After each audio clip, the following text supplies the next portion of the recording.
할렐루야. 좋으신 하나님께 같은 마음으로 영광을 올려드립니다. 하나님을 사랑합니다. 하나님을 사랑하고 은혜를 사모하는 여러분 모두 위에 하나님의 놀라운 은혜와 위로와 응답이 함께 하시기를 축원드립니다. 오늘은 92편입니다. 먼저 기도하겠습니다. 영광을 받으시기에 합당하신 하나님께 경배와 찬송을 드립니다.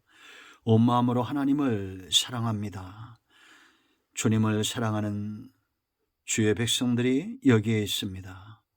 시편의 말씀들을 열어주시고 이 신앙과 고백과 하나님을 향한 우리의 간절한 마음들이 새로워지기를 원합니다.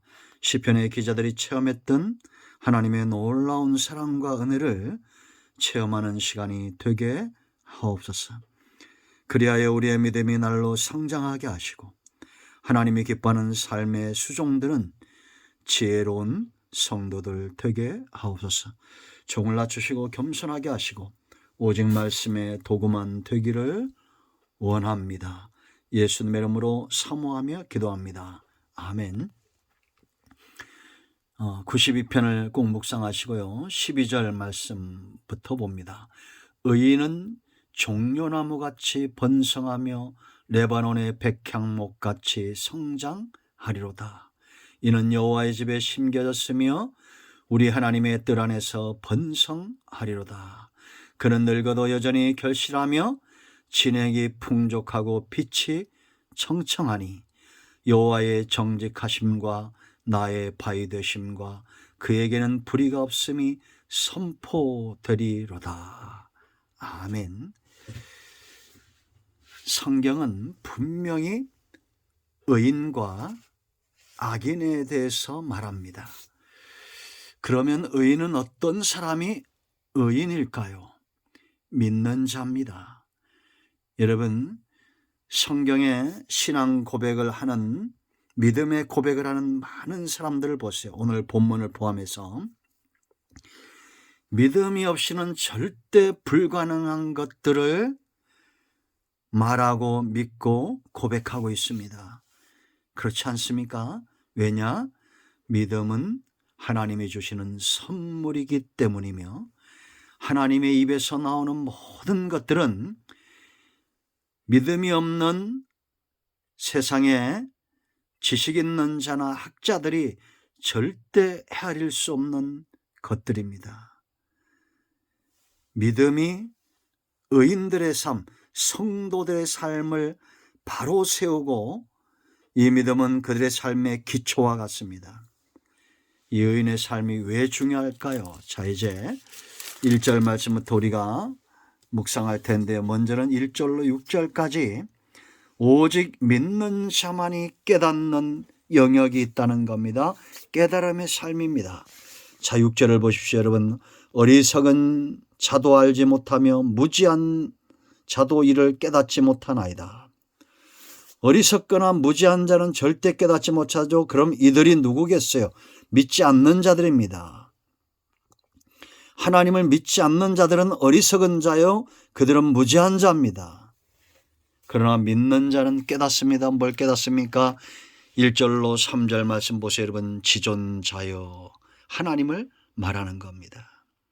지존하신 하나님, 시편금과 비파와 수금으로 여호와께 감사하며, 여러분, 감사가 그냥 되겠습니까? 주의 이름을 찬양하고 아침마다 주의 인자하심을 알리며 밤마다 주의 성실함을 베풀미 좋으니이다. 아침의 인자, 저녁의 성실하심, 이것은 온종일 하나님의 인자와 성실하심 가운데 그 은혜를 그가 깨닫고 있다는 겁니다. 그러므로 감사가 나오는 겁니다. 찬양이 나오는 겁니다. 여러분, 우리가 감사한다는 것, 찬양한다는 것은 깨닫는 자의 몫입니다. 4절 5절 말씀 보세요. 그가 믿음 안에서 깨닫는 것이 또 무엇입니까? 여호와여, 주께서 행하신 일로 나를 기쁘게 하셨으니 주의 손이 행하신 일로 말미암아 내가 높이 외치리이다. 여호와여 주께서 행하신 일이 어찌 그리 크신지요. 주의 생각이 매우 깊으시니이다. 하나님이 행하신 일들은 하나님의 깊은 생각과 지혜에 의해서 그 일을 행하시는데 그게 뭐겠습니까? 온 천지 만물을 창조하신 그 만물들을 섭리하시고 다스리시는 하나님의 손길을 말하는 겁니다. 그걸 그가 지금 체험하고 있는 겁니다. 그렇기 때문에 하나님 앞에 감사하고 찬양하는 것입니다. 자, 여러분, 이런 깨달음이 있다는 것 얼마나 감사한 일입니까? 놀랍지 않습니까? 온 천지 만물 가운데 하나님의 선하신 역사가 보여지고 체험되어지는 겁니다. 이렇게 깨달으면 두 번째, 깨닫는 자는 악인의 길에 서지 않습니다.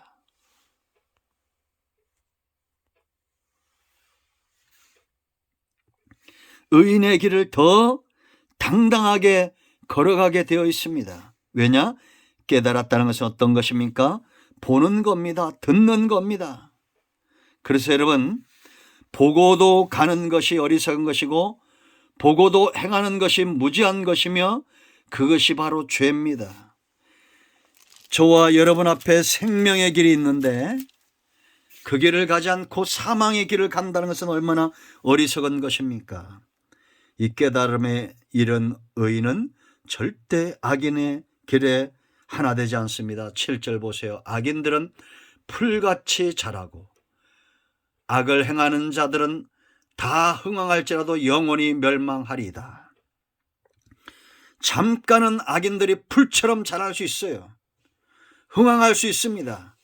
그러나 성경대로 믿지 않는 자 악인들은 영원히 지옥 형벌을 면할 수 없습니다.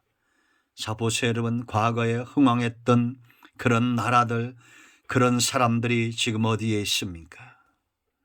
그러므로 우린 이 땅에서 비록 연약하고 가난하게 살아도 의인의 반열에 든 사람, 하나님께서 인정하시는 자가 복된 자예요. 그래서 의인은 8절 보세요 여러분, 여호와여 주는 영원토록 지존하시니이다. 하나님만이 영원하고 악인들의 길은 잠깐입니다. 멸망입니다. 그럼 우리는 어느 길을 가야겠습니까? 하나님을 지존하신 영원하신 하나님을 믿는 그 길을 가야 됩니다. 그렇지 않습니까? 9절 보세요. 여호와여 주의 원수들은 패망하리이다. 정녕 주의 원수들은 패망하리니 죄악을 행하는 자들은 다 흩어지리이다. 이 악인들이 왜 패망하겠습니까? 반드시 패망하게 됐어요. 왜냐? 하나님을 주인 삼지 않고 하나님 앞에 원수가 되었기 때문입니다. 여러분, 우리는 절대 살면서 하나님과 원수되면 안 됩니다. 믿지 않는다는 것, 불신자라는 것은 하나님과 원수됨을 말하는 겁니다. 11절 보세요. 내 원수들이 보응받는 것을 내 눈으로 보며 일어나 나를 치는 행악자들의 보응받는 것을 내 귀로 들었도다. 전 어릴 때부터 이런 것들을 많이 보아왔습니다. 여러분, 그러므로 우리가 하나님과 원수된 행동들에서 떠나야 됩니다. 하나님을 의지하고 하나님을 믿는 자 10절처럼 하나님이 높여주실 거예요. 10절 보세요. 그러나 주께서 내 뿔을 들소의 뿔같이 높이셨습니다. 들소의 뿔은 힘을 상징하죠. 내게 신선한 기름을 부으셨으며 능력을 부어주신 겁니다. 원수들을 이길 만큼의 강력한 힘을 부어주신 거예요. 믿는 자 성령의 기름 부으심으로 충만하여 하나님의 원수들과 대적하여 승리할 줄로 믿습니다. 세 번째, 이런 자들은 반드시 하나님의 상급에서 비껴갈 수 없습니다. 반드시 번성하고 성장하게 되어 있어요. 그래서 여러분 12절 보세요. 의인은 종려나무같이 번성하며 레바논의 백향목같이 성장하리로다. 번성하고 성장할 때 중요한 것이 뭐냐? 종자죠, 종자. 어떤 종자냐라는 겁니다. 백향목과 종려나무는 종자가 번성의 종자예요. 그렇지 않습니까? 가시나무 번성하지만 그것은 크게 하나님이 기뻐하는 영광스러운 존재가 될 수 없습니다. 우리는 종자가 다릅니다. 참 포도나무이신 예수님께 접붙임받은 존재들이죠. 그 이 번성과 성장하기 위해서는 어디에 심겨졌고 누가 관리하느냐가 중요합니다. 13절 보세요. 이는 여호와의 집에 심겨졌으며 우리 하나님의 뜰 안에서 번성하리로다.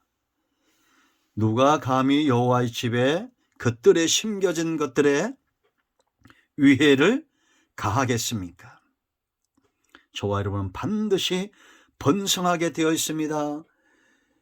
이러한 번성, 하나님의 집에 심겨진 나무는 절대 시류를 타지 않습니다. 철을 따라 진액이 풍부하고 열매를 맺어요. 그래서 여러분 14절 보세요. 그는 늙어도 여전히 결실하며 진액이 풍족하고 빛이 청청하니. 아멘. 왜냐?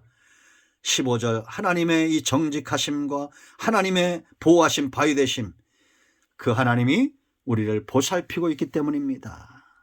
우리나라에 포도송이 한 나무에서 4,500송이가 달리는 포도나무가 있다고 그랬죠. 농부를 잘 만난 겁니다. 여러분, 지금 의인으로 사는 자, 믿는 자, 복이 있는 겁니다. 그들에겐 깨달음이 있고 그들은 철저하게 악인의 길을 가지 않고 하나님의 복을 사모하는 자들입니다. 저와 여러분의 가정이 이와 같은 복을 누리기를 축원드립니다. 아멘. 할렐루야. 기도합니다. 예수님의 이름을 의지하여 기도합니다. 이 말씀대로 되게 하옵소서. 마음이 상한 자, 병든 자 치유하시고 회복시켜 주시기를 원합니다. 예수님의 이름으로 사모하며 축복하며 취하며 기도합니다. 아멘. 할렐루야. 예수의 이름으로 모든 병만은 떠나가며 병의 근원은 치유되며 문제는 회복되었습니다. 아멘. 오늘도 응답이 우리에게 임하였습니다. 아멘.